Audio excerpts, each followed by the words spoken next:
You're listening to Unspooled, the podcast where failed prints are just part of the journey. Hosted by Corey from Moji 3D, the guy who thinks filament is a personality trait, and Steve from Layer by Layer, who probably has more spools of filament than forks. Every week we dive into 3D printing, making, and the occasional rant. So grab your favorite filament and let's get unspooled. Hey, can people hear us? Hey, Steve, can you hear me? Yep, I hear you. Can you hear me? All right, I can. Yep. Hey, Printed Vision. Deeper, hey. Vision. Built Hey, over bot. Built over bot. How's everybody doing? So, this is obviously our first stream. So Yeah. real quick, we're just going to do a little bit of intro of who we are and why we're doing this. So a lot of you guys that know me, Corey, Moji 3D, been doing this roughly since 2009, all different types of 3D printing-esque stuff, design. Met Steve about a year ago, well, not quite a year ago, 3D Printopia. And we actually started doing this or talking about this. This all came together in what? A couple weeks, Steve? Yeah, dude. It felt like a week, bro. Yeah. But and you guys, a lot of you guys know Steve, so I'll let Steve give a little intro of himself. Well, Steve, aka Layer by Layer. 3D printing since 2016. I'm more of a designer than printer builder per se, but I've been doing it for a while, so I've built a couple printers. I'm I just like to have fun. I'm here to talk about 3D printing and making. Met Corey at 3D Printopia last year, and we hit it off, and he shot me a message like, hey, you want to do a podcast? And it was something that's always been on my mind anyway. So I was like, yeah, man, let's make it happen. So we came together and threw it together in like a week, if that long. Yeah. And I think dude, it's been a roller coaster of a week, Yeah. Yeah, we tested a bunch of different platforms for this. And literally I'll put this all together in like a week. So it'll evolve throughout time over the first month, 2 months. We are going to stream every Tuesday night from 8 to 9:30. Obviously it's scheduled on Twitch. It's going to say 8 to 10 because they don't let you do half hours. If we go to 10, we go to 10. If not, like I said, 8 to 9:30. The idea behind this is just to kind of, in a very laid back, chill way, talk about the things that we're doing, right? Talk about the things that's happening in the community, everywhere from new machines to filament to firmware to cool models, neat designers that are out. We also plan on doing some giveaways when we can. Steve's been working really hard on that type of stuff. We're going to be bringing people in a lot. So the idea is to highlight as many people as we can in the community. If that's every week, great. If we skip a couple weeks here and there, that's fine too. But we want to cover everything from people that are manufacturing printers and filament to makers that are designing models, printing models, but makers of all kind.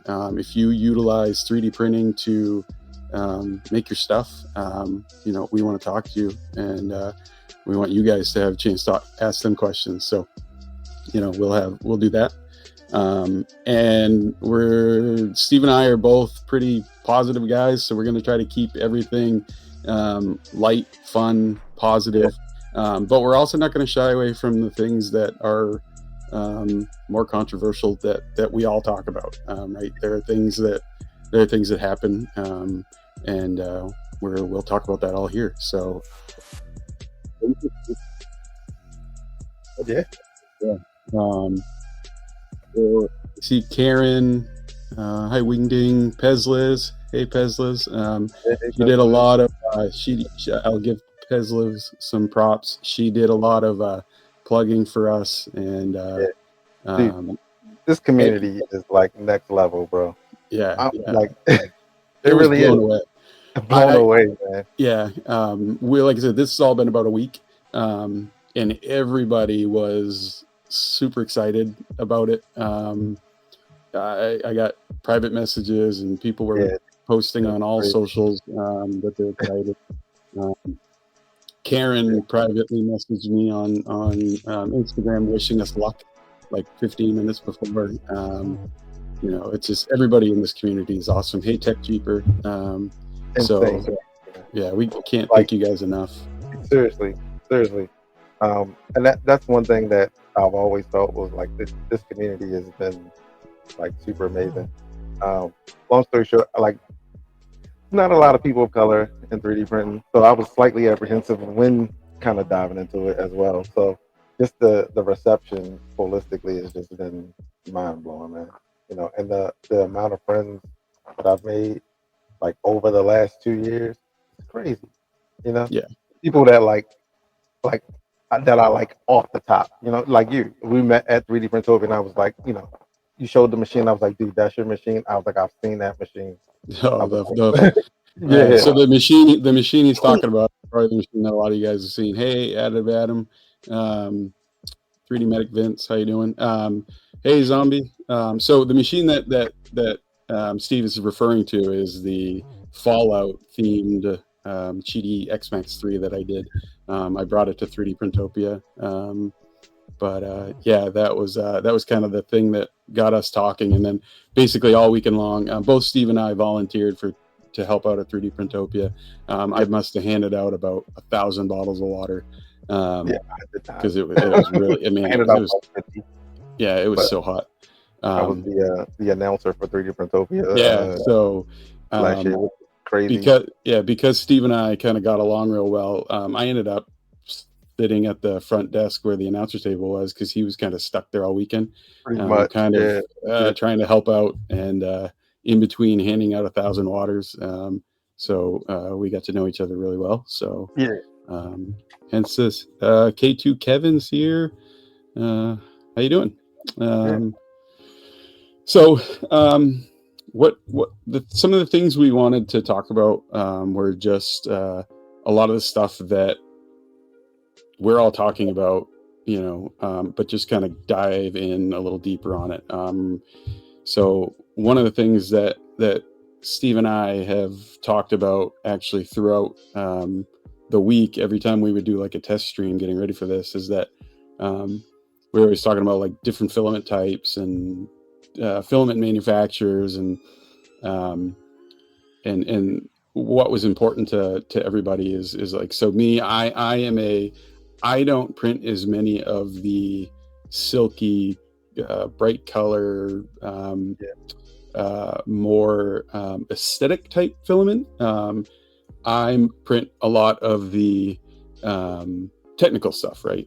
More of the glass fiber, carbon fiber, polycarbonate, the more of the technical filaments. And then Steve kind of does a little bit of all of it, but he has like way more colors than I've ever seen. I've got like blues and reds and greens, but he always has.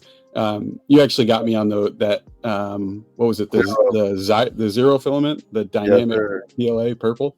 Actually, I think I have it now somewhere. It's funny because I grabbed that filament and then immediately didn't want to use it, and so I printed with it like once, and I'm like, I'm saving it for something. I don't know what I'm saving it for, which we all do.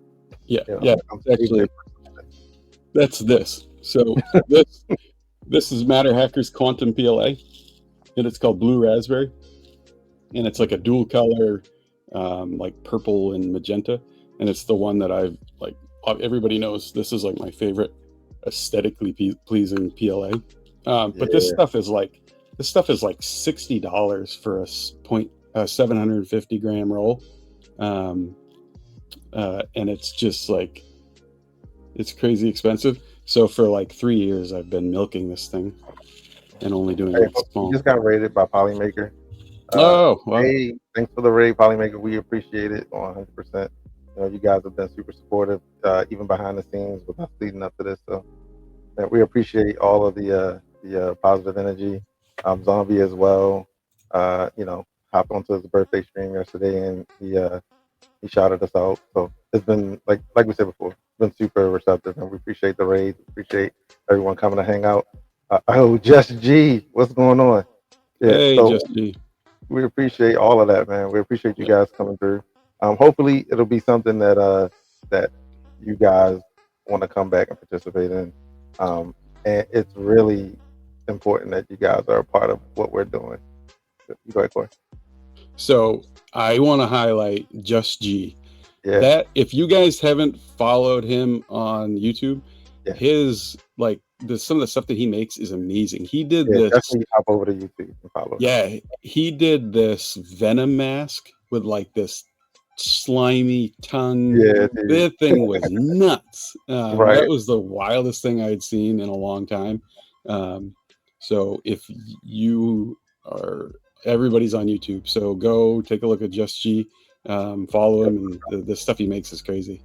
Yeah, he got some really cool stuff. Yeah, yeah. So, and But yeah, then filament. Back to Horton filament. Yeah. yeah. So one of the things in filament that I have been, and I know I had brought this up with Polymaker a few times over the years, and they've looked into it, and I think now they're actually, and Pezliz and Zombie probably have, much more of the inside scoop on this, but I think is refills. I'm a refill guy, right?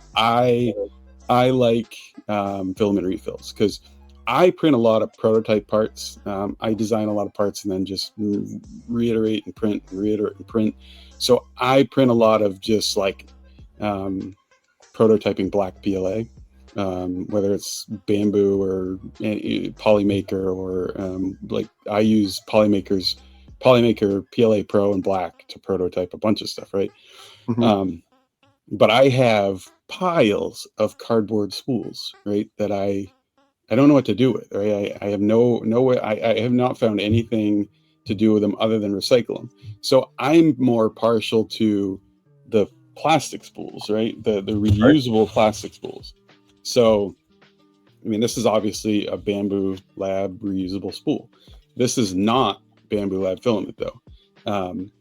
Because what I like to see is that a lot of companies now more companies are coming out with the refills. So this is actually eSun refills. So this is their matte black PLA, Mhm. and their spools are sized exactly for the Bamboo Lab spools, even with the notch. And I know a lot of companies. I think maybe Sunlu is also doing it. And there's a few other ones. There's a manufacturer in Europe that doesn't ship to the U.S., but they're doing it as well. And I like seeing this. I like being able to reuse the spool and buy it because this was $11. This Okay.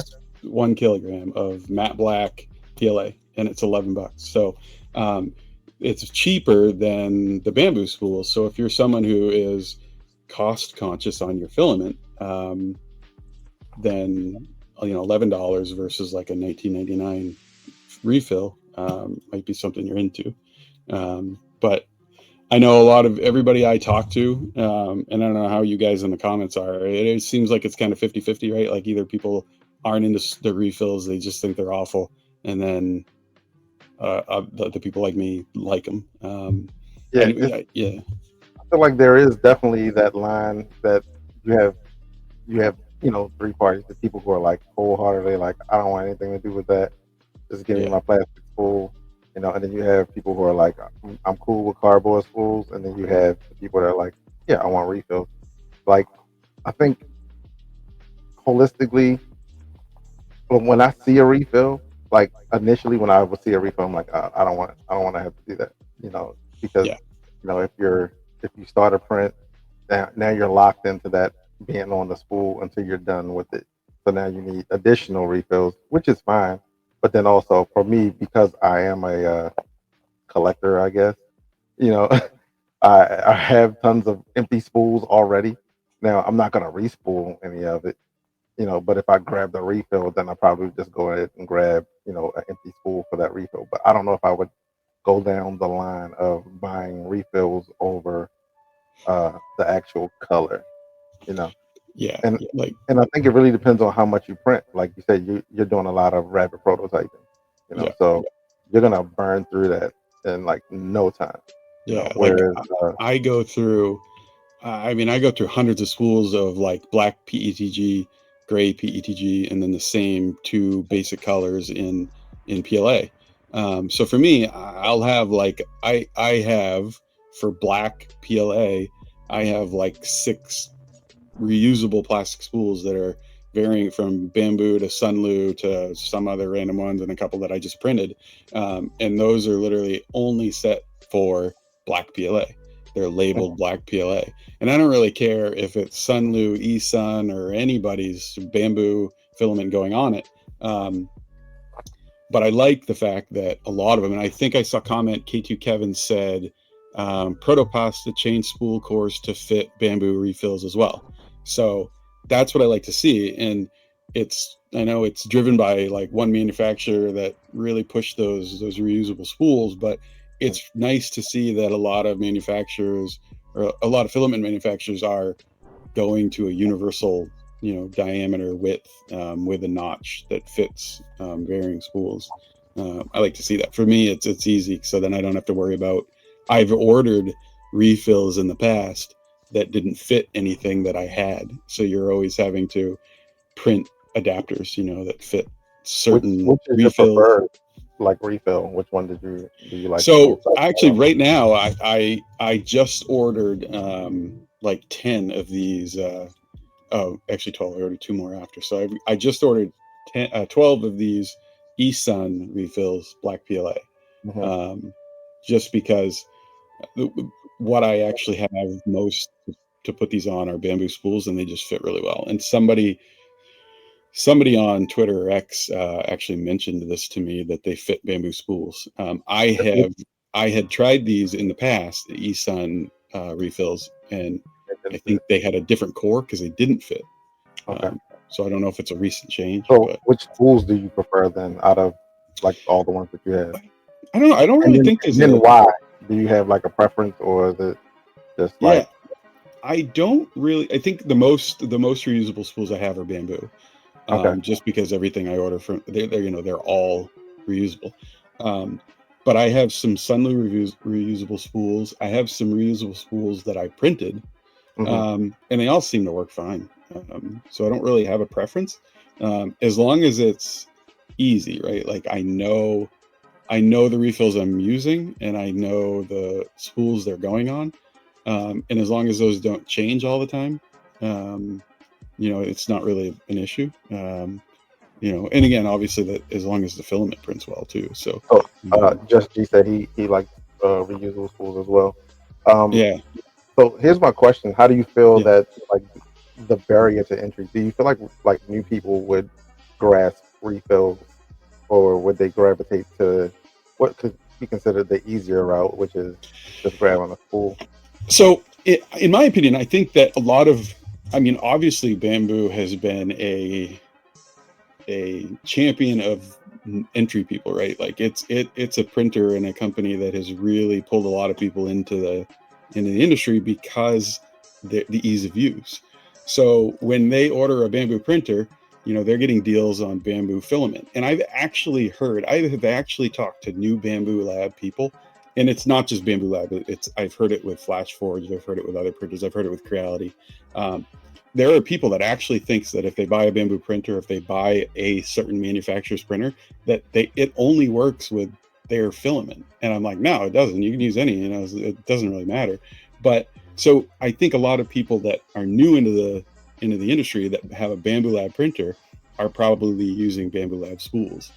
And if they use Bamboo Lab spools, hopefully they're aware of the refills, and they can just purchase the refills. And now lately, it seems that a lot of Bamboo Lab filament is out of stock with the spool, but a lot of the filament is in stock as a refill.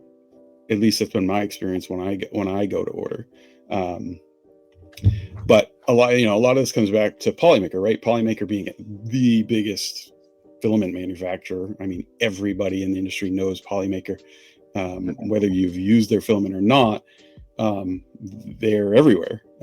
I've talked to kids at elementary school level, middle school level, and high school level in my area that I am helping get into 3D printing, and they say they all know Polymaker. They know Bamboo Machines and Bamboo Filament, but they all know Polymaker too. So yeah, I would love to see Polymaker. And again, I've heard that they're looking into it again. But I would love to see Polymaker refills for at least the basic popular stuff, right? Like black PETG or black PLA, white and gray, stuff like that. So I don't know, that's where I am. I like refills. I know like Just She said he likes them too. And I don't think everything has to be refill, but it's nice to have them available. But. Well, yeah, I don't think they'll ever do it for like all the colors. Yeah, but it'll definitely be like, core colors, black, white, gray, and some of those. Yeah. I see Mad Cat's here. Hey, Mad Cat. We'll definitely be making to those. Yep. Hey, Peekaboo. Peekaboo, Nick. Hey, guys. Thanks for coming. So those of you that, if you just joined, we are just kind of talking about refills, right? Filament refills. Whether you like them, whether you don't. Like I said, it just kind of seems, I like them. Seems kind of 50-50. Steve seems somewhat indifferent to them, right? Like you'll take them or leave them, right? If it's it would probably be like, if it's matte black, and that would probably be the one that I would use it for, like all the time. Yeah. So yeah, I'm just I like seeing, and I like seeing the uniformity, like the similar spool cores on the refills, so that they fit all the different. Do you feel like the uniformity is a concession by other companies to like bowing to Bamboo, or do you think it's just? I would hope not. It's the Google of search, I would hope not, right? Like I don't want it to be about one manufacturer or one company, or they're all just conforming to one. I would like to view it as, and this may be not naive, I would like to view it as all the manufacturers are looking towards the consumers and saying, we're just trying to make it easier on the consumer. Now, again, that may be naive. They may be not thinking that at all, and it just may be coincidence that now you're seeing. But I think, like eSun having, and as K2 Kevin said, Protopasta literally changing their refill cores to fit Bamboo spools, that they're obviously looking at that, and they're obviously thinking of that, right? Like they must know that there's a vast majority of, or there's a large amount of reusable Bamboo spools out there. So for them, I would think, wouldn't it make sense for the company to put out a cost-effective refill that is less expensive than a $20 Bamboo refill to go on the Bamboo spools? I would, but. Well, what about companies that are putting out refills, but only for their selected, like they have their own spool and they have their own refills? Is that something that would make you shy away from it because now you have, Bamboo, refill? I mean, spool. Yeah. If the spools are good, the refills are good, and the filament prints well, I don't have a problem with it. Okay. I would buy it, but I would have a preference that even if you have your own spools, that the spools and the cores in the refill are uniform to everybody's size. So even if you're making like Sunlu makes, they're kind of like this bluish gray spool. It's a dark color. The spools are very good. They're a little bit lighter weight than the Bamboo spools because they have large cutouts in them. But the spool is good. The reusable spool is good. Like it clicks in good. It holds good. I haven't had one come apart. But I also think that the new Sunlu spools, I just ordered a couple of their refills. The old Sunlu refills, the original ones, when they first came out, they didn't fit on a bamboo spool.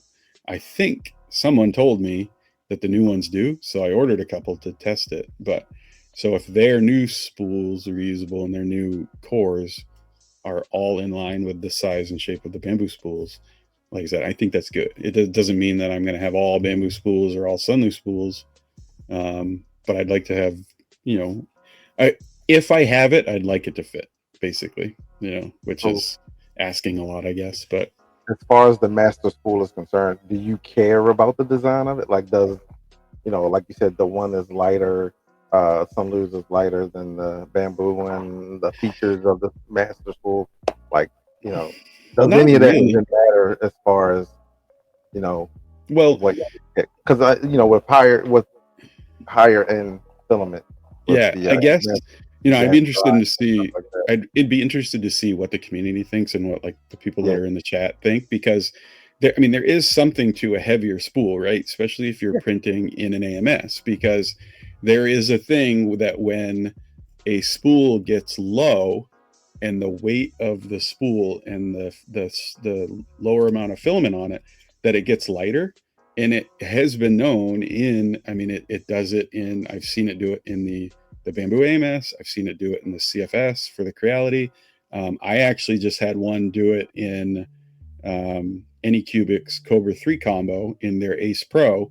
Is the spool and the filament gets light, and then it starts jumping around. It actually, when it's pulling the filament, it'll pull it out and then you can have all kinds of issues. And I actually think Zombie, if he's here, if he's still here, I think I remember Zombie talking about either a adapter that he designed or somebody designed where you in the middle of the spool to add weight, right? Mm-hmm. So you basically, I think it's just I've seen like the desiccant ones. So you just add weight by adding the desiccant in the middle.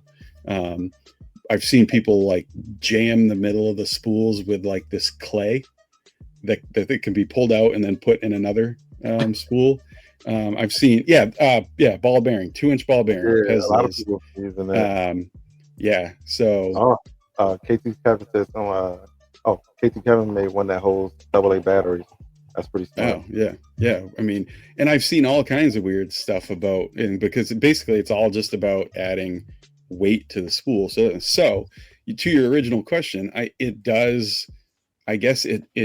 could help in certain situations that a more solid spool, like a bamboo spool that is a little bit heavier, and I haven't weighed them. I'll have to actually weigh them to find out the difference in grams between a spool like this or like a Sunlu spool that has larger cutouts. Yeah. I would suspect that due to the cutouts that the Sunlu spool is a lot lighter. So I guess with that, if you take that into account, I do like the how sturdy these are, and the weight of them, and they just feel like they're gonna last a long time. Like I've refilled the same spool like 10-15 times, probably maybe more on some of them, and like the snap on the inside isn't like that's nice. How is it a snap or what is it? So it's snap, like you kind of set it together and then it snaps.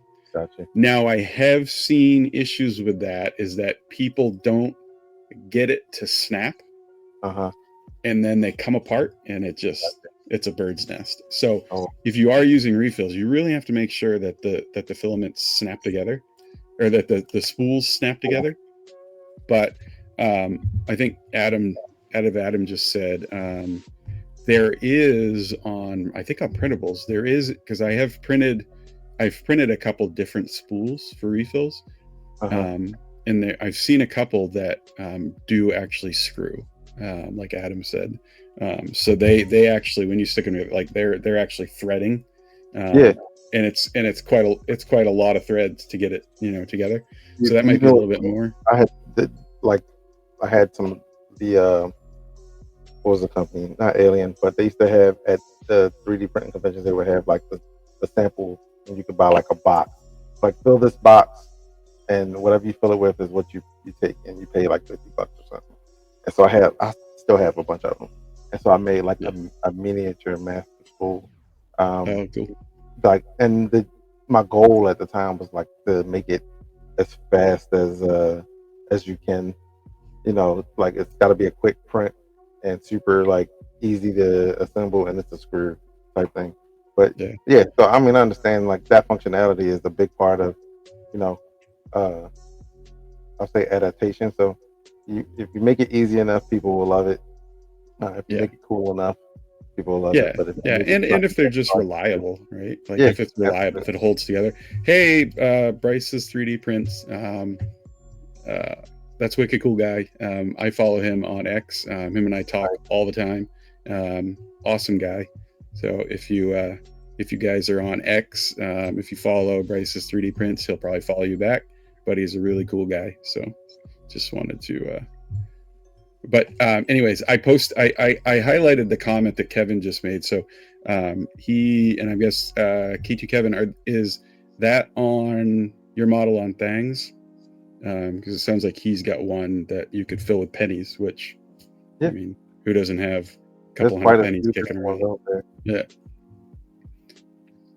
So Maker World.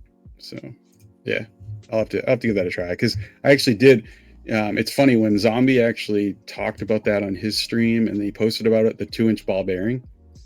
At the time, I made a comment under that like, "Oh, I've never seen that happen. I've never had that happen." That was Pezlis probably knows better than I do. I think like a month ago, maybe month and a half ago, that he posted about that. Since then, it's happened to me 3 times. I was like, I think Zombie cursed me because I have never had it happen in an AMS. Oh man! And then I made that comment on his post, like, "Oh, that's never happened to me," and now it's happened 3 times. So, yeah. You jinx yourself, man. I know, like You know better than to ever say never, bro. Yeah, it's because I have a habit of that, right? Someone will post something on a social and of some odd thing, and I'll be like, "Oh, that's never happened to me," and then sure enough, it bit me in the bottom. Yeah, Nice. But yeah, it is Murphy's Law, right? But I don't know. I think I kind of beat refills to death. Everybody knows I like them, but you know, I like to see what everybody in the community thinks about it. So hit me or Steve up on all the socials about refills. If you see it around, Moji's Law. Okay, that yeah. If you speak about it, it will happen. Right. So yeah, if you guys are interested in talking about refills, or if you see some company that is making refills, you know, tag me in it. Make a post about it. I'd like to see, because I'm trying to figure out all the different companies that make refills. I think Coex 3D used to make them, but I don't think they make them anymore. I tried looking on their site and I couldn't find them. But I did find one that I hadn't heard of, but I can't remember the name of it. But it's apparently they don't ship to the US, so I'd have to ship them to like. I've seen some of the companies kind of start shifting product to being made in the U.S. Yeah. One of my ones that I've never purchased but was looking forward to is Filamentum. They have like Voodoo, their Voodoo line that looks amazing, and they're starting to make like some of that stuff here in the States. So I hear a lot of good things about them. I have had a couple spools of their filament, just like basic PLA, like a blue and a red or something. And it was so long ago that I don't really remember, but I have heard good things about them. Yeah, it should be pretty cool. So Additive Adam says, I printed a respooler this month for a TPU HueForge project I am doing for Remerve. Used all my spare Bamboo Master spools. Cool. Yeah, so I will find out more about it. I won't make it. He probably doesn't want to let the cat out of the bag today, because now I'm curious. Make sure you stop by his table. I'm not sure what part of the Remerve that he's in. Yeah, but make sure you stop by. Adam's a good friend of mine, so yeah. Stop by and check out his table. He's doing some cool stuff. He's a HueForge ambassador over in Polymaker as well. K2 Kevin is a HueForge. K2 Kevin is a MakerChip ambassador over on the Polymaker Discord as well. So those guys know their stuff. And everybody in here is probably already part of the Polymaker Discord, but if you're not, go, because it's pretty cool. I have been really busy, and I haven't been going to like the night hangouts and stuff, but that's another way that I kept in touch with Kevin, and I got to know Additive Adam and a bunch of other people who Pezliz is in there a lot, and K2 Kevin's in there, and so many other people that what is it? Danny's in there a lot. Pete. So Joel's in there like all the time. I think the guy works like 19 almost hours like a day. Or something. Yeah. So it's if you haven't if you're in their Discord, if you participate in the nightly hangouts and stuff, they're pretty fun. You know, you guys go till like I've seen people in there at 2 a.m. Hey. That's East Coast time. Yeah. There's a lot of great people there. And a couple of Hugh Forge Discord is also pretty awesome. You know, hang out there as well, and but yeah, if you're ever looking for some people late at night talking about 3D printing or like anything else in the world, jump into the Polymaker Discord. There's always people there. It's a good place to like if you're still trying to learn some stuff about 3D printing. You have all varieties of experts in there. You have people who build borons and rat rigs and bugboos, giant bugboos. Frankenbee, he's built a giant bugaboo. It's like the size of a deep freezer or something. So yeah, it's a lot of cool people in there. Yeah, K2 Kevin says, I always want to go in there at 1 a.m., but I know that will turn into to 3 a.m. real quick. It is. Oh, it will. It will. The Polymaker Hangout Discords are like a time suck. Like you'll get in there at like 9 p.m. and next thing you know, it's like midnight, and it felt like 20 minutes. Right. There's some wild conversations that happen in there, but so the other thing that we had actually talked about on our test stream, remember a few nights ago when we did one of our test streams, or just thing, we talked about the Solval Zero, right? Because you were interested in it, and I got one, and it was kind of so. It was weird. I didn't want to buy one, right? I was like, I don't need a Solval Zero because I just sold 2 of the Voron V0s that I had built over the years that I just wasn't using, so I sold it. So I was like, I don't need one, but I have an addiction and a problem, so I ordered one anyways, right? So after ordering it, I had like buyer's remorse, and I was like, after like 30 days, they hadn't shipped it yet, so I was like, I reached out to them and I was like, cancel my order, right? And they're like. She responds back. This lady responds back, and she's like, "Oh, it just shipped." And I was like, I apologize because I was like, "Oh, please don't think that me wanting to cancel it was because I wanted you to ship it faster." I'm like, I literally had buyer's remorse because I was seeing everybody I knew that got one and they had received it. Yeah. And I was like, geez, it's a novelty printer, right? Like it's cute and it's neat. And it's built really well. Has a lot of cool stuff on it, but it's a novelty printer, and I'm just gonna set it on my rack and print a benchy on it for a test print, and then never touch it again. But I got it, and I do like that it's 150 by 150, so it is bigger than the V0. It is fast. It's built like a tank. It's volume wise, it's gotta be the heaviest printer of that size. It's bigger than a Voron V0. Like when it's set, like right now it's set next to a P1S, in between 2 P1Ss. And it's not that much smaller, which is crazy considering it's 100 millimeters cubed smaller. But it's tall. So, but it's actually quite fun. It prints really well. It levels in like 2 seconds because of the eddy sensor, which it's only 150 by 150. So how long is it going to take anyways? But the eddy sensor, it literally scans the entire bed. Like you don't even need adaptive bed mesh because it can scan the entire bed in 2 seconds. it is loud because it prints fast. So it's got an auxiliary fan I got a K1, so nothing yeah. can So be yeah, louder than that nothing's thing. loud. Yeah, but it's equally as loud as my K1. Okay, Um, all right. and it's got an auxiliary fan that blows towards the door. So if you open the door and have a toupee on, it's probably going to suck it right off your head. Yeah. But it's a good. I'm glad I didn't cancel it because it's a fun little printer. And I had to. Everybody on all socials were like coloring their Voron Yeah, because it's fully open that's, source. that's So the part of the CAD reason why I want it. yeah, so the CAD files are open. So everybody went in and like reprinted all of the blue exterior parts. Yeah, 3D&T, they got theirs. They're doing the same thing, turning theirs Yeah. purple.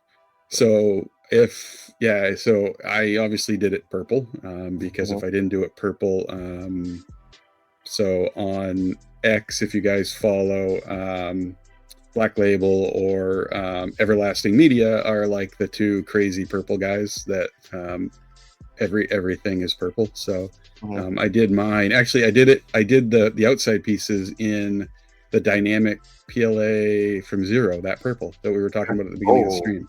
Yeah. Nice. So I did all that. The tool head, I'm going to do it in just like a black polycarbonate. But so yeah, I think it's worth it because I know you said you were interested in getting one. I am. So I think it's worth it. I'm going to use it as because the hot end goes to 350 and the bed goes to 120, and it is an enclosed chamber and it's pretty sealed. The internal temperature should be able to heat up pretty good. I think I've seen people say that it heats up to like 65, 70 degrees C without a chamber heater because it's so small. So I'm basically going to use it to print nylon parts, nylon polycarbonate, stuff like that. And just, like one-off, like I do a lot of like prototyping of like small brackets and stuff that end up getting printed in nylon, all that stuff. So I might just use it to print those first one-off parts to test, just because then I don't, like we talked about it too, is that a lot of times when I do that type of stuff, I'll print a small part and I'll print it on whatever printer's available, right? Like one time, I think I told you, I threw one of those small parts in nylon on my Qidi X-Max 3, which is 330 by 330. And then the second I printed it, it did the first layer. And then I realized that I had a time-sensitive large print that I needed to print, and it had to go on that X-Max 3. And if I had the Zero, I would have thrown it on that instead. So that's kind of what I'm going to use it for, is just small parts that need fast prototyping for fast printing to test it. And then I don't have to take up one of my bigger printers. But that's kind of why I want it as well as something to have for like, traveling. Granted, I have the A1 Mini, which is cool, but it's not like contained. So you have to be careful, how, like when I took it to Murph, like my son was getting out of the van and like kicked it. I'm like, dude, what are you doing? Like, so and I mean the cool thing about the Zero, it's heavy, but if you could print you could design and print like a handle on the top that mounts. But the top glass plate, it is the top mounts actually like kind of snap in and hold it. So you have to flip the pieces out in order to pull it off. So that would hold it in place while you're moving it, and then you could like design some little latch thing for the door. That way you don't pull an Uncle Jesse when you're moving it around. No, but because it is glass. I'm gonna let him live. I'm pretty sure he catches enough flack for the glass door. Yeah, I'm gonna give him a pass. I think it's more of like a badge of honor now, though. Like, is it? Yeah, I mean, he my K1's right here, and the number of times that I'm like, I open the door, and I'm like, all right, let me make sure not to like bang against this door before I break it. Smash it off.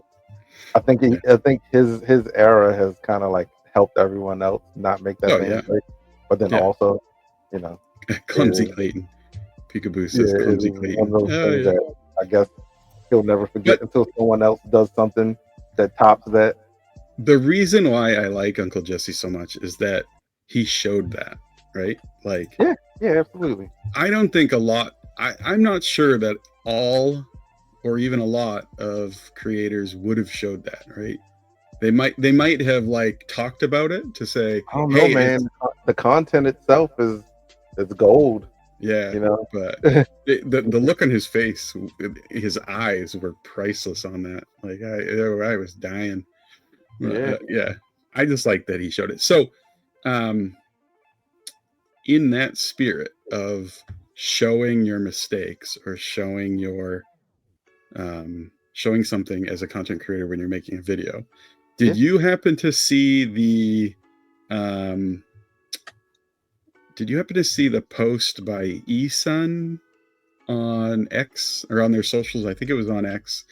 So basically it was eSun's like rainbow silk filament, and it was printing like an F1 or like an Indy car vertically.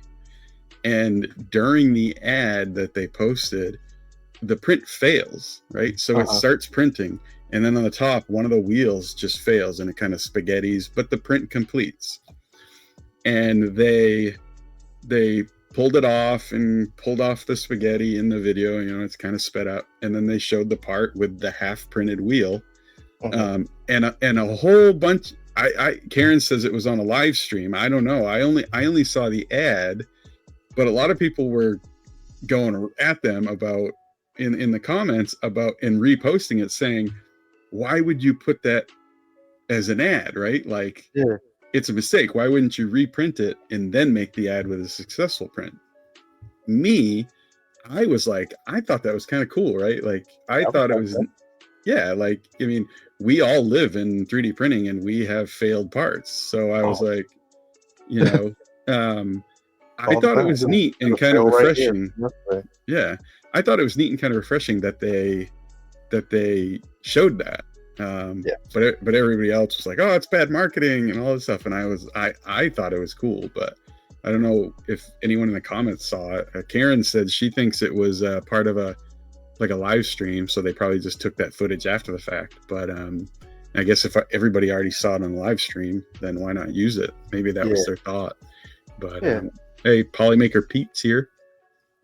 Yeah, he is. Polymaker Pete, what's going on, man? What up, Pete? But yeah, I mean, I don't know. We all own our mistakes. It's probably a better way for them to show an association with the community. Like, hey, look, we know, people, this happens to everybody. It's not like it's something that uncommon. Yeah, like, I mean, I've been doing this for. I started getting into 3D printing in 2009, and it was 2 years after. So Adrian Boyer, who everybody knows is like the godfather of rep rap, in 2007, back when I was in college, he did this talk on what was called Pop Tech at the time. It was kind of like I don't even know if TED Talk was out at that time, but he did a talk about rep rap, and it was, if you go back and look at it now, so it's from 2007. It's called Pop Tech, and it's Adrian Boyer's like initial video talk about rep rap. And the beginning of the video, the whole talk about it was like, it prints it disperses plastic layer by layer on a flat surface. That's how it goes. Yeah, but that was basically how I got into it, and I've been doing it for a long time, and I still have failed prints, right? Like, and that's okay. You forget to wash a plate off. I don't know, all kinds of things. Wash the plates. Hold on, I'll be right back. Yeah. You forget to clean the plate off. You forget to put down some adhesive. Yeah, I don't know, whatever. There's all kinds of reasons. But prints fail. I just thought it was neat. Like Bryce's 3D prints, he thought it was neat too. But I don't know. And then again, that's more of like a marketing thing than a 3D printing thing. But I just thought it was kind of cool that they. It probably was also maybe. I'll assume that it was probably people who aren't like that familiar with the process, and know that, like, hey, a lot of times you're gonna fail a lot, and sometimes you're gonna fail big at like 90%. Yeah. Like so that. I mean, it's not uncommon. the technology's gotten a lot better. Slicing's gotten like way better. Yep. You know, it's just a part of the game. You know, you don't throw your good filament at a new print, or at least for me, sorry about that. You don't throw it at a new design until you've tested it out. You know, it's like I'm not gonna waste my cookie CAD, dark magic on something until I've tested that print out. So yeah, you never test like a first print with $55 filament. You print that with like $10 Amazon filament. Absolutely. But yeah, so this is kind of funny. Like I noticed this. So Pete says about the content creators like putting their thing, and I remember that happening, and I was like, it was like I thought somebody did like a little snippet of like, and they had like a McDonald's burger in their hand, and their hands were all greasy, and they were like rubbing it all over the print bed, and then like sending a print, and it, like just because it's funny how like you joked, and you were obviously you were joking like, oh, you got to wash the plates, because I work with a lot of like middle schoolers and high schoolers that are getting into 3D printing, and adults, and a lot of times I'll get like 9 p.m. on a Saturday a message on a social, or they'll text me and they'll say nothing will stick to the bed, and I'm like, wash it with some of your mom's dish soap and some hot water and it'll be fine. And then they'll do that, and then it'll stick. But yeah, I always tell people, like, if you get a new printer, even new out of the box, I always wash them before I ever print anything, because I don't trust anybody. So I'm like, just gonna say this, you're better than me, because I don't. You don't wash them? I don't follow any of the rules. Yeah. I touch my bed religiously all the time. You're just like rubbing your hands all over. I'm like wax on, wax off, but without the wax. It's just straight. Like, let me see how much I can touch on this bed. How much hand grease can I get on this plate, and it's so successfully? I'm drawing faces on it, letting it know that I'm happy with it. I'm drawing smiley faces on the bed, and then I give it like a little smooch. Yeah, you're drawing like the kids do on the windows in a car. You're drawing like smiley faces, and then like breathing on it. It's amazing. More oil. You gotta love your printer. You can't just you can't. Printers need love too. You gotta give it some love. So make sure to, first of all, if you're not boiling your printer, I don't know, or your bed, I don't know what you're doing. Yeah, I mean, speaking of loving your printers, I mean, I spent a month disassembling the Qidi X-Max 3 to its smallest nuts and bolts, only so that I could paint it to look like Fallout. And everybody's like, why'd you do that? And I'm like, I don't know, like, no reason, just because I could. Who said it? Was it Black Label? No, everybody has seen it. It's always nice, but I guarantee somebody's. I guarantee Fallout. I guarantee, and it didn't affect the functionality of the print, right? It's 100% functional, really. But yeah, I guarantee someone's like, why would you do that, right? It's a tool. It's like branding They're probably not in the community. They're like, why would you do that to a humidor? What is this humidor that you made look like a Fallout? I get to see that. Somebody's probably like, would you Fallout theme a DeWalt chop saw? Like. Yes, I probably would. Why would you make a Fallout 3 wine cooler fridge? Why would you do that? Yes, Polymaker Pete is correct. You can anneal prints in boiling water. Well, see, like 200. Right. What is it? 208 degrees is boiling, or 212, something like that. But he's a madman. Yeah, so I don't know. I just all of that. But anyways, wash your beds, kids. Wash your beds. Wash your beds, children. Oh, okay. Let's talk about the index. Yes, the index, man. That is. So, before we go to the index, though, did anybody here have the Solval Zero? Nobody in the comments mentioned that they had one.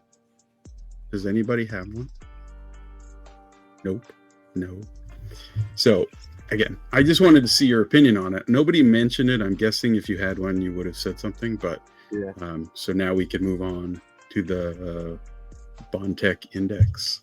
Yeah. So I actually learned the other day that the IN in index stands for induction, because the reason why their tool heads are heating up so fast is because they heat in like 3 seconds. So they must be taking it from like 130 degrees to like 220 induction in no joke, 3 seconds. Yeah. So and it's the same principle, right? So Yeah. you know how those coils where they put over a piece of metal and it heats that metal to orange in like seconds. So that's the technology they're using in this. So it's what they're using is not new technology, but it's never been used like this. So it was really cool, but I didn't know what the IN stood for until the IN stood for, but when they first showed it and showed how fast it was switching, that was my assumption, was that it was using induction. Yeah. Just because how else would you be able to do it with such a small like print head, you know? Yeah. So one of their engineers, there was a quote from him that said, it was a question, I guess, that the Bondtech product manager asked to the team when they were trying to conceptualize all of this. They said, why do we heat up a wire to heat up cement, to heat up a capsule, to heat up a heat block, to heat up a nozzle, to melt plastic? Right? So when you see someone asking that question, it kind of shows how but how inefficient really that the whole that is insane. You don't think of it that way, but that is what's happening. So they said after that product manager, and again they didn't give the person's name, asked that question, somebody came up with this induction, and they actually ordered, like, just off the internet, some random induction heater to see what it did, and tested it, and we're like, oh, that's cool, we should do that. It is definitely like amazing in a sense of like, it's not new science, you know, they're not like reinventing the wheel, and it's just like you just from sheer thinking outside of the box, they came up with something really cool. And I'm not saying that they were the first. I'm pretty sure someone else in their garage probably came up with the same idea. Yeah, you know? Well, so someone actually made a comment that there was somebody in the 3D printing community that a number of years ago, like 5 years ago, basically came up with this exact same idea. Obviously they probably didn't have the backing or the financial chops that someone like Bondtech does. Hey, Cookie Cat, how you doing? Hey, Cookie Cat. An induction cooktop. Yeah, I've wanted to actually try one of those. But can you really like put your pot on it, heat it, take it off, and put your hand on it? You always see that in like the commercials for those induction cooktop. Yeah, that was one of my that was an ADHD moment right there. It was kind of a squirrel. Took me off on a thing, but it's called Unspooled. It's not called So, actually, for full disclosure, on for everybody watching, so when we were trying to come up with a name for this, and actually Steve came up with Unspooled, and the second I saw it, I was like, yes, that's it, because we were like trying to come up with that, and we were like, yeah, Unspooled is like, what was that show back in the day? Unhinged? Unplugged. Yeah, Unplugged. And then, we were just trying to come up with like a 3D printing community-esque way of saying that this was just going to be some off-the-cuff, free-for-all fun type of thing.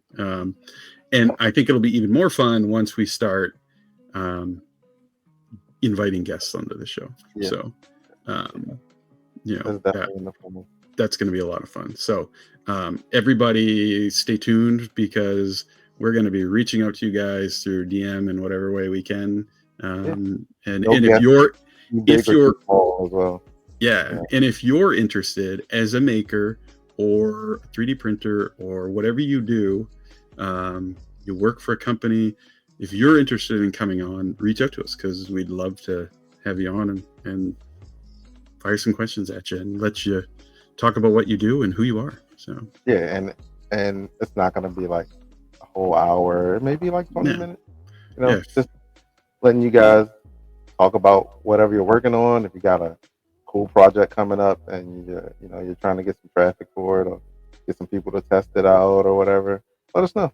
You know, and we'll see what we can do. We're going to try to do this every week. We'll see how that goes. You know, Sure. hopefully we don't get tired of each other anytime soon. But yeah, it's going to be if fun. Steve kicks me to the curb. Right. Yeah. So Cookie Cat says they'll let us know tomorrow. So if they burn their hand, I'm sorry. Right. And that was about the And they induction said that story. come on if we'd have them. So yeah. Oh, awesome. Yeah. We would love to have you guys. This is the second time I picked my water up and didn't drink it.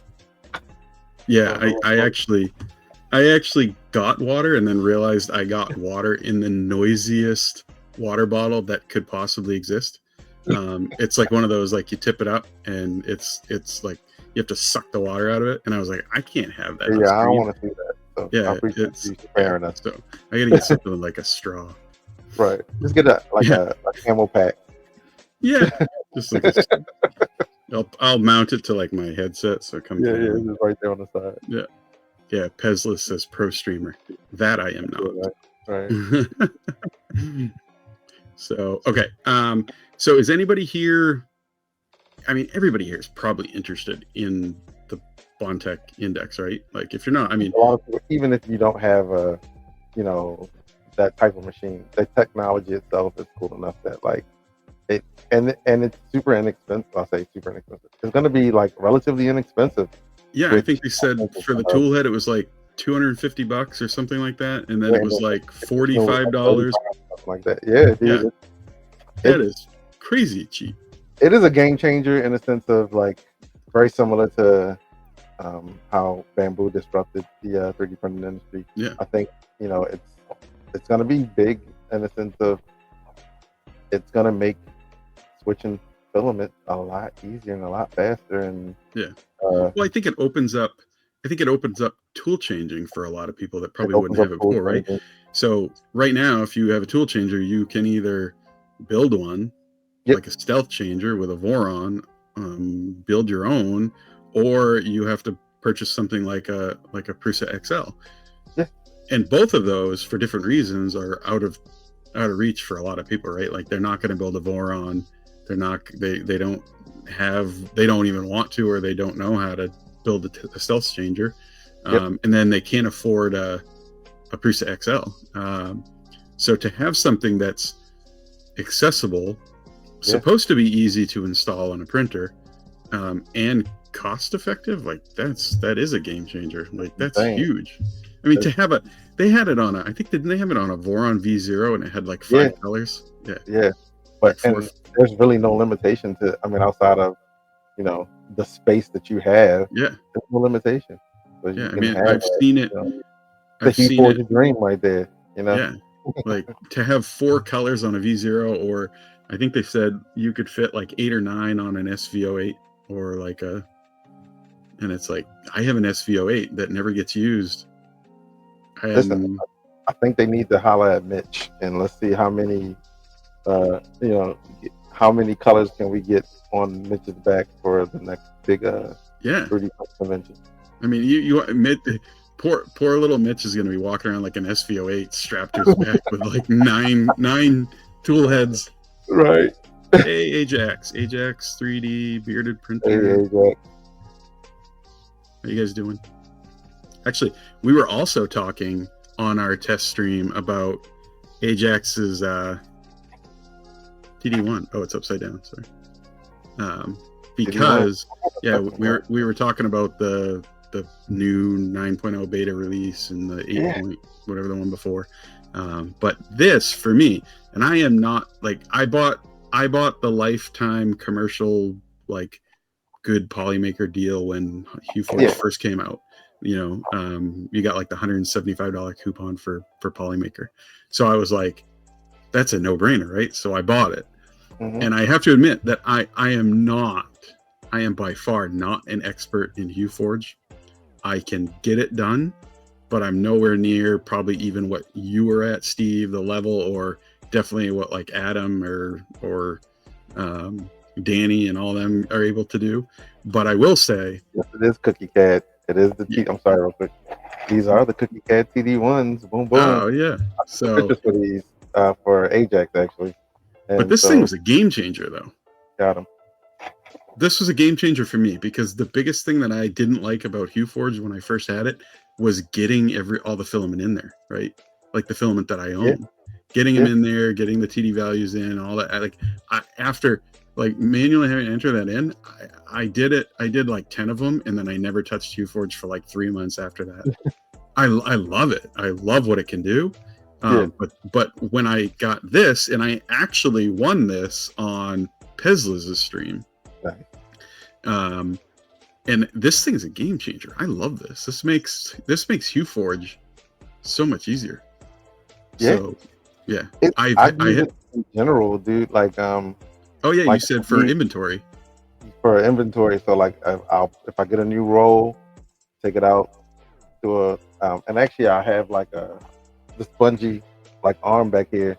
I literally put that into the bungee. It fits right into it, into like the little phone holder part, and I have it over by my machine. I pull a roll down, I slide it through, and log the value, hop over to the computer, plug it in, and then I'd use it, and I'll take and pull the database, and I just use that just in general because I like to know how translucent or how opaque the filament is, because sometimes I'll use filament together even outside of HueForge to kind of like make certain colors or make certain hues of colors. Just keeping in mind like, oh, okay, if I put, and to me that's the biggest thing, is that knowing how many layers of white do I need to make something that is semi-translucent or whatever.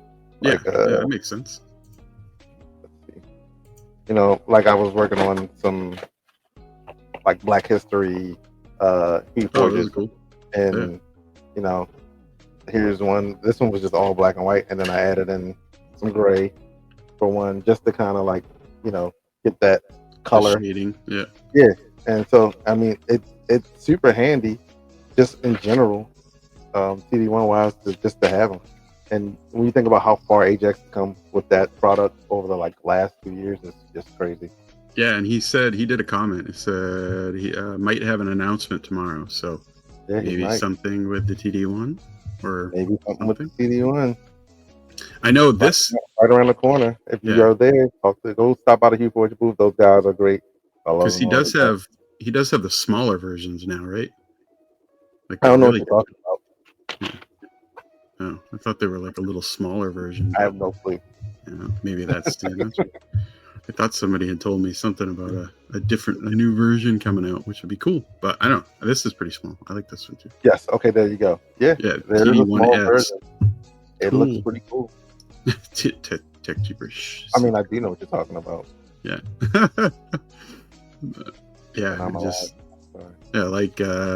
Daddy Wazzy. Hey, how you doing, bud? He says game changer TDs. Yes. Yeah. I agree. Daddy Wazzy loves his TDs. Yeah, Daddy Wazzy, you'll be proud of me. My wife and I started watching soccer or football. He will be proud of you. Yeah, he's a big soccer fan. So, and the reason why is, this is funny. We are starting to watch soccer because I've always liked soccer, but I know nothing about it. But my wife is a big fan of Ted Lasso, the TV show on Apple TV. And so she was like, we got to start watching soccer because of literally Ted Lasso, the TV show. So I'm going to start watching football. Oh, no. Don't do that. Soccer. I got to find a team, though. I don't have a team. It'd be probably 2 or 3. Yeah, I need, Daddy Wazzy, I need like a late night Polymaker hangout chat with you and me so that you can explain soccer to me, because I don't know anything about the rules. Nothing. I know they score, they don't score. Everybody's like touchdowns and home runs. Manchester United. All pretty good. Everybody, obviously, Manchester United. Everybody knows that. Yeah, they're sliding. There's 7-10 split. It's cool, man. You should really watch soccer. Yeah, they're like yellow card, red card. I'm like, I don't know what any of that means. But no cards. You can draw 4. It's awesome. Soccer Yeah. is sweet, man. I will find out though. I will become by this time next year I'll be a soccer expert. Yeah. Probably not, but I won't. So is anybody here going to buy the Bondtech Index when it becomes available? Well, they open testing for it. So the beta testing, but every time they make a post and they're like, oh, what do you want to hear about or what do you want to know more about the index? I'm like, I just want to know when I can buy it. Like, yeah, I think that's what everybody wants. Yeah, like I just want to buy it. When Nero interviewed them last week. Yeah, when they were all in Sweden. Sometime later this year. Nice. Like fall or something potentially. But that'd be cool. Yeah, it would be sweet. Not sure nobody would. What people do with it, you know what I mean? Yeah, I want to see what machines they put it on. Yeah, that's gonna be cool. And what machines can you put it on? You know what I mean? Not only what machines they put it on, but like how far can you go with it? Because he was saying, like, oh, you can put it on the best thing. So I know that somewhere out there, someone's already working on like the mod to, install it on, whatever, Ender 3 Pro. Wink. Because that's what I'm doing with it. When I get it, I'm putting it on Ender 3 Pro because that's where it deserves to be, on the Hall of Fame. You don't put it on, something like I don't know, a Voron. Why would you do that? You put it on an Ender 3. Why would you put it on a Voron? Why would you put it on a Voron? It doesn't make sense. Put it on an Ender 3 where it deserves to be. That's how I feel about it. Yeah. Matter of fact, let me write Bondtech real quick. I'll be right back. Yeah, you're gonna be the Ender 3 beta tester. That's right, man. Bondtech Index. Right. I want it on any printer. Like I don't care what it goes on. Like I have an SV08. I'm gonna put it on that. I'll put it on the Voron V0 or the Solvol 0. I'll put like 4 colors on that. I'll put it on everything I can put it on. I'm putting it on my TiVo Tornado as well. Back there. That's it right there. So did HX just say what I think he said? Was that the Tico? Like the TIKO? That old Kickstarter printer? Do you remember? Do you ever see that one? Like the glass, like the plastic clear bottom with the white top. I actually I never got mine. Oh, did you back it and not get it? Yeah, I backed it. Yeah. What a terrible idea that was. Yeah, I never got one. I never got it. Right. Oh yeah, the Delta. Yeah, it was like a white kit and it was clear on the bottom. And like I remember when it released, everybody was like, "Oh, that's so cool." It was awful.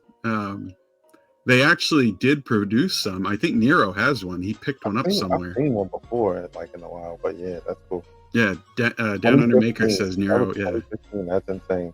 Yeah, but I just don't think it ever worked. I don't even know if Nero ever got it printing. I know he had a stream on it after he got it. I just don't know if it ever worked. In Index Positron. Now that would be interesting. How would you do that? Yeah. I mean, if anybody can do it, those guys can do it because they're insane. But that would be pretty cool. And any printer. But yeah. Honestly, I wouldn't mind seeing a bigger positron. Like the small version of it has been done.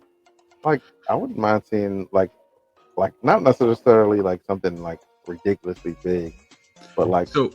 What are the upper limits? Where would you push it to that it's still portable and like collapsible, but it's a briefcase printer now instead of a filament box printer? Yeah, so I think it was. I don't remember if it was Nathan. It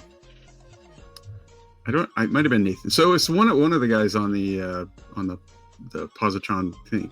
They did make a post a little while ago, a few weeks back, about something in the works. Oh, nice.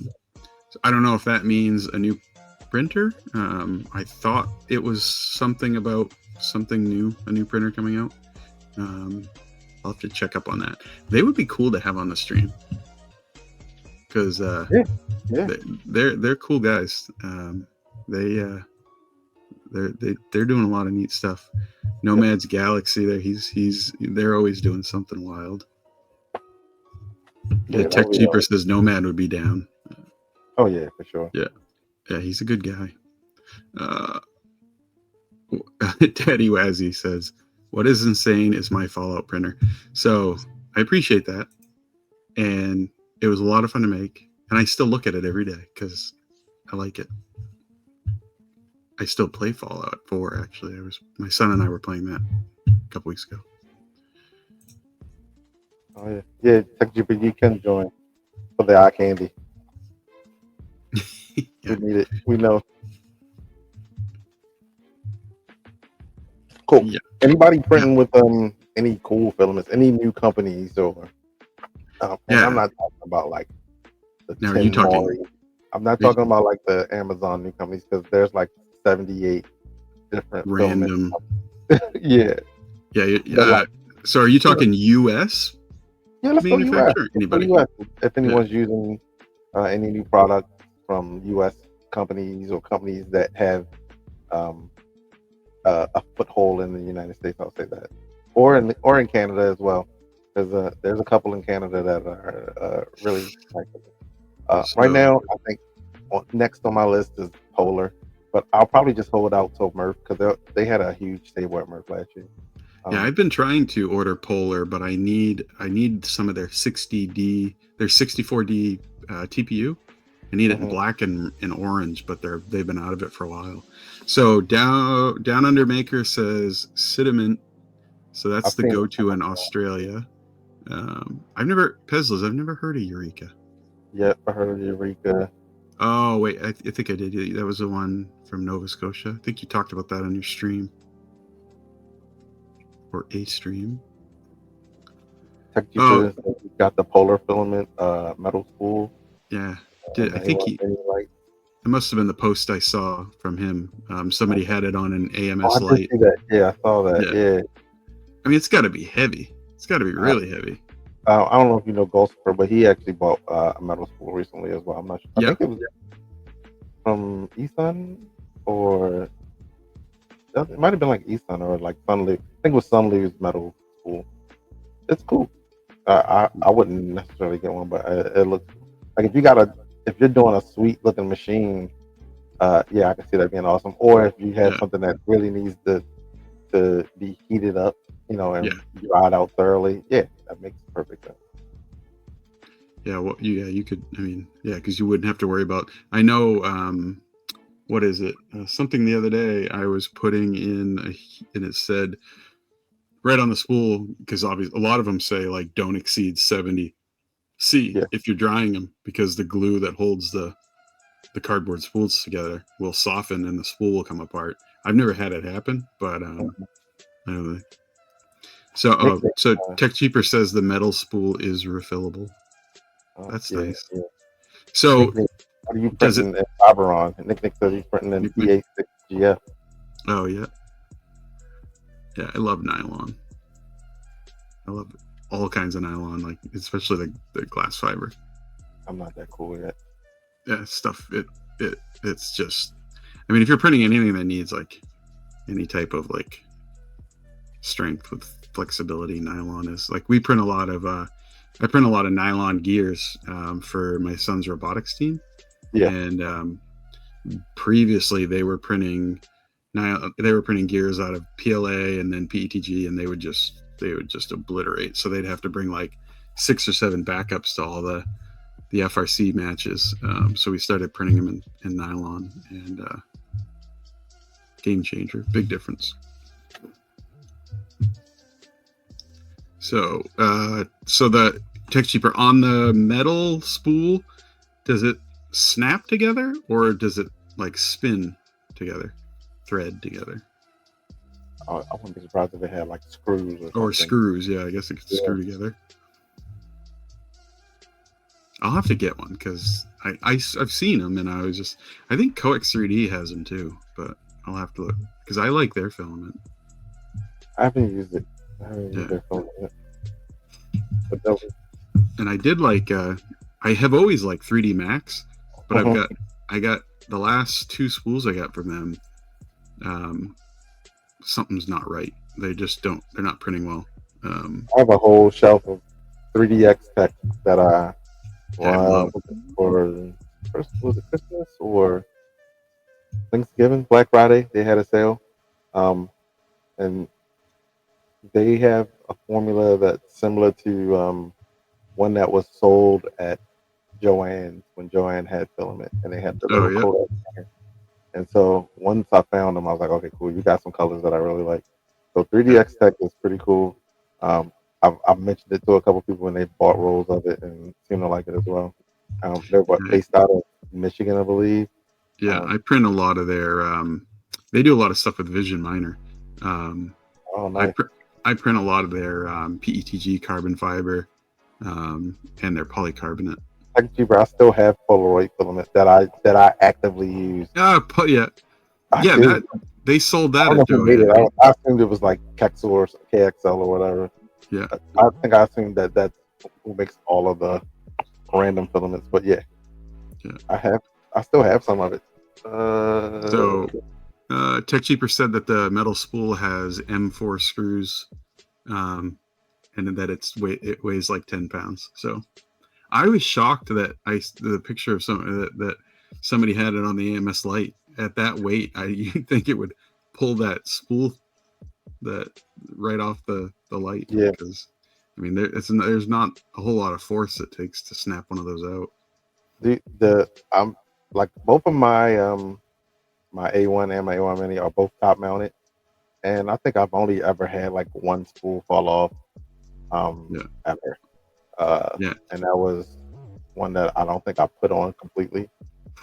But I haven't had any issues. But also there's a ton of mods for like spool holders for the A1.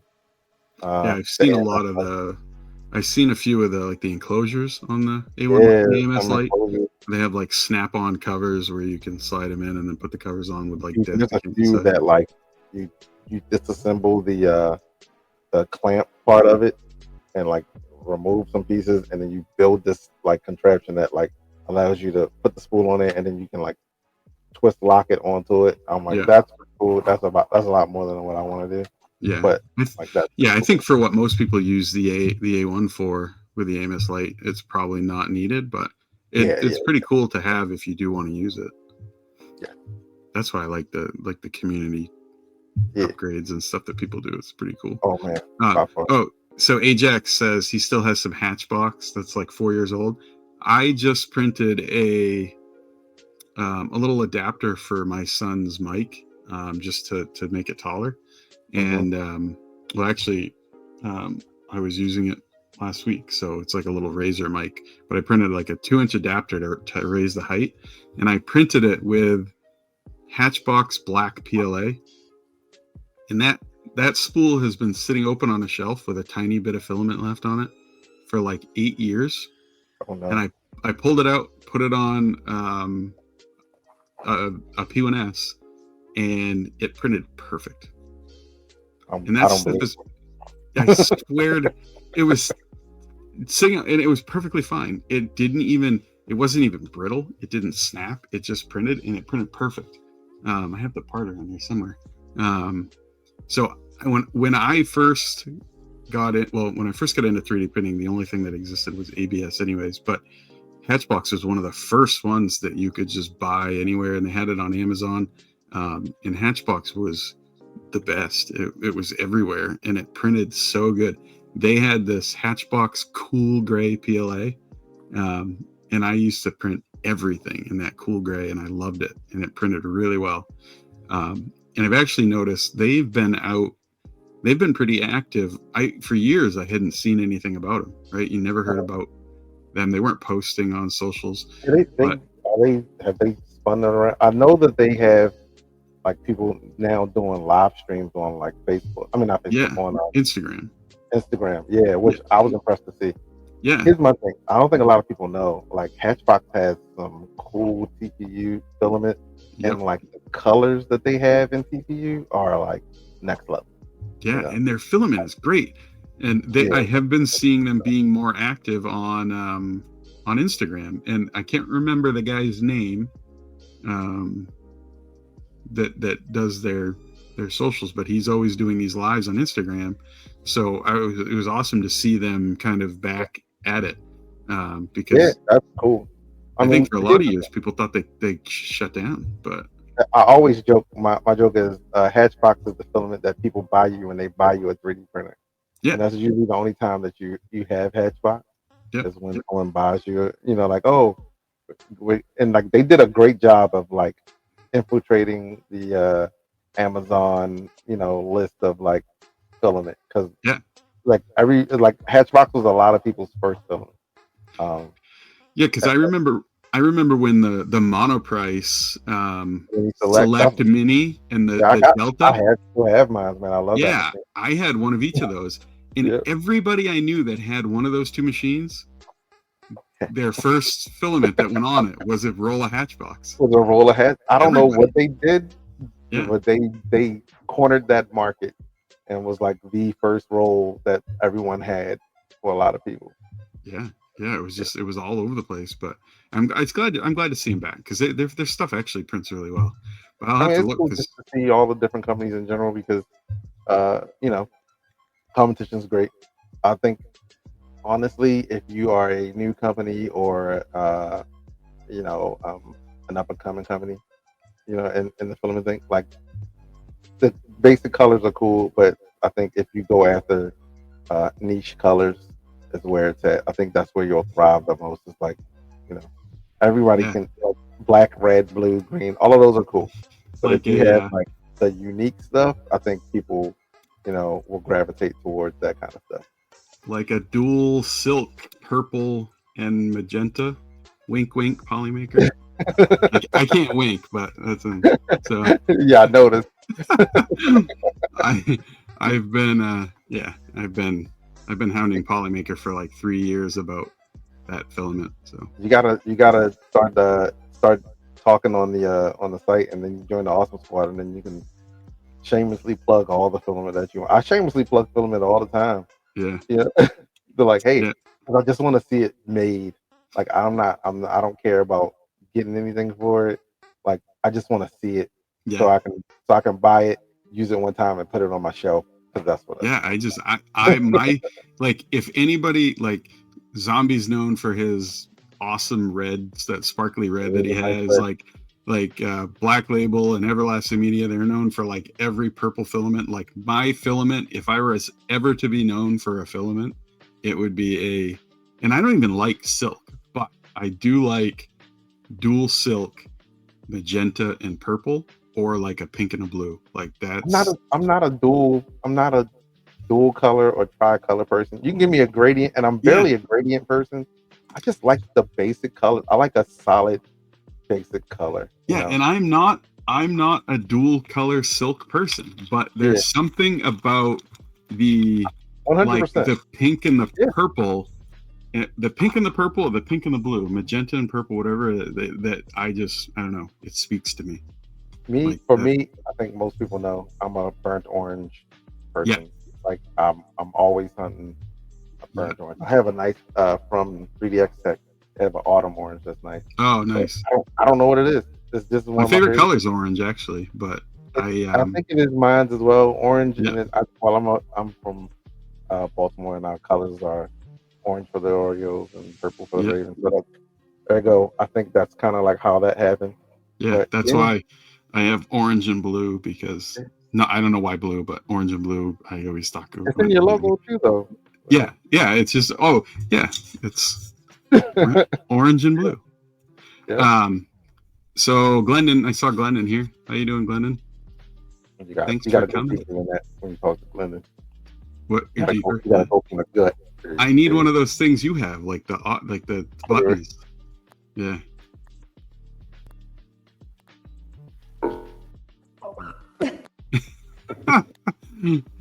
Yeah, I need one of those, like like that.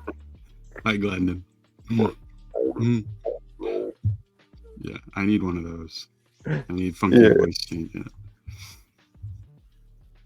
Yeah, so I think Karen likes burnt orange. Yeah, that's cool. So blue, actually, too, dark and light version. Stop by Murph, and he'll give you some. Actually, neither one of us are going to Remerse this year. No, Maybe next year for me. I really uh, wanted to. I did too. I think the price, number one, was a big thing for me, as well as my wife's a teacher, so I do a lot of the back and forth Yeah, for my son to school. Uh, I probably could have worked it out. I'm also like, it's just something that I'm used to. But yeah, I will be at Murph because my dad lives in Indianapolis, so yeah, I will yeah. be For some, definitely be so for me, like I go to 3D Printopia. I drive. I'm from Maine. And a lot of people know that. Same as Zombie, but I'm like an hour north of where Zombie is, yeah, and our local airport, like flights from, unless you're going from Maine to Florida, flights yeah, to anywhere else in the United States are just ridiculously priced. yeah. So like a flight for me from here to Colorado is just crazy expensive. So, Oh, I can understand that. um, but 'Cause yeah, I'm, I I'm maybe next I'm an year. hour south of 3D Printopia. Ergo, the Yeah, reason why I volunteered. Because yeah, when I found out that there was a 3D printing convention in like relatively in my backyard, I was blown away. And I went the first year just to go. Second year, I volunteered, and then third year, they allowed me to be the MC for it, which was cool. yeah, yeah, And I appreciate it.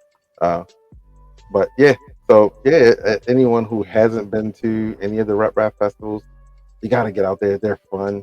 yeah. You They're get to so meet good. tons of new people, tons of cool people, people that you've only known, you know, by screen name. It's cool to meet them face to face. It's a great time. It's you know, it's the same people that we talk to every day here, Yep, or on Discords are the same. That everyone's exactly the same in person. yep. Um, and they're all super cool. All super cool.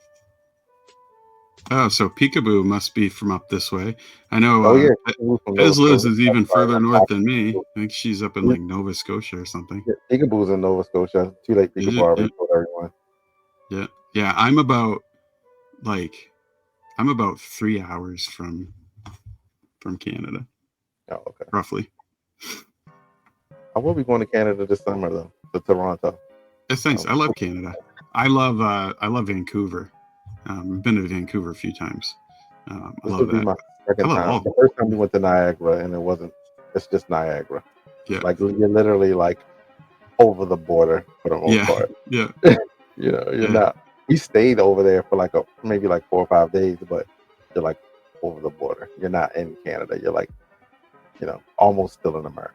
For the most part. Yeah, I mean, I've been to all the Canadian provinces. I drove to Alaska once through Canada, Wow. um, and I didn't realize like it was like the Manitoba Saskatchewan area.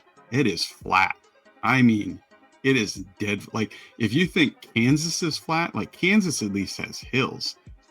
Like Saskatchewan and Manitoba, like there are Yeah. places where it was dead flat for like 800 miles. Oh, that's awesome. So Yeah, little known fact. Okay, a lot of people, the Discord people know. I spend a lot of time watching like driving videos. It's just a thing for me.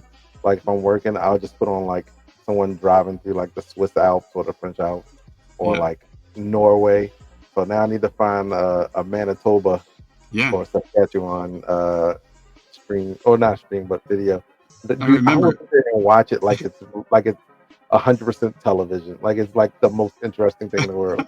You I should will. watch. Have you ever watched what's his on Twitch Shenanigans 3D? Yeah, I watch Yeah, Shenanigans as well. he But see, he Pennsylvania, I streams. recognize. Yeah, he streams driving in his truck all the Yeah, time. Yeah, yeah. See, and then I cool. think the other side of that is that I do like to do like geo guessing and stuff. Oh So yeah, being yeah, able to like just see that kind of stuff, yeah, I'm nowhere near like amazing at geo guessing. I just like to do it. It's just fun. And sometimes we do it in the Polymaker Discord as well. yeah, But just watching, people drive, it's interesting. I don't know what it is. yeah. Peekaboo says that the prairies are super flat. Like yeah, and it's like you're driving, and I remember driving through Manitoba and Saskatchewan. I think it was on the Trans Canada Highway. I was in a Jeep, Hmm. and one side of the road was nothing but yellow fields, and I think it was mustard seed. And then on the Hmm. other side, it was a purple field. I don't know what that was, like a clover or something, but it was yellow and purple as far as the eye could see for like hundreds of miles. It was crazy. Nice. Yeah, but no, it's a nice. I mean, I think everything in Canada is nice. I mean, all the provinces have like really beautiful areas. Like my wife and I, we did our honeymoon in Quebec, at like the Frateau. I can't pronounce it. The one with the big copper roof. But that was really nice. A nice area. A lot of good food. All right. So do we want to kind of wrap it up? Yeah. So everyone. we're gonna do 8 to 9:30, guys. So we're a little bit over that. We appreciate you coming. Appreciate you guys coming and hanging out, showing all the love on social media. Like we said, we will be. This is us, but it's also you guys as well. We want to make sure that you guys are a part of this, and we'll be asking questions of stuff that you guys might want to see. Even like, we're trying to figure out like, hey, do we do a Discord? I'm like, Discord's cool. It's how people communicate, but then also like a lot of us suffer from Discord exhaustion. You're like already in like 75 Discord, so we're trying to figure this out and make it so that it's somewhere where we all can kind of like have fun, talk about stuff that we want to talk about, invite you guys in to be a part of what we're doing. And I think that's like the biggest thing. We just want to make sure it's still fun, that we enjoy ourselves, you guys enjoy it, and when we all meet up, we have stuff to talk about and kick back and have good times. And hopefully you guys will meet up as well. We want to have you guys on, right? Like you don't have to be a manufacturer or a filament company or some huge maker or designer. Like any of you guys want to come on, please reach out. We'll have you on. That would be a lot of fun. That's why we're doing this, just to have a fun community chat talk. Discuss everything that we all talk about on socials, but just try to get a little bit more in depth with it. So and if you guys got any cool prints or anything like that you want to share, let us know. We'll definitely make that a part of what we're doing. So where should we raid to?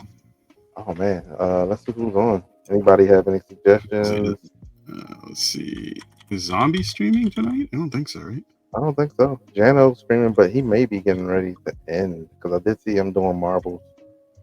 Jano, big Janos. Yeah.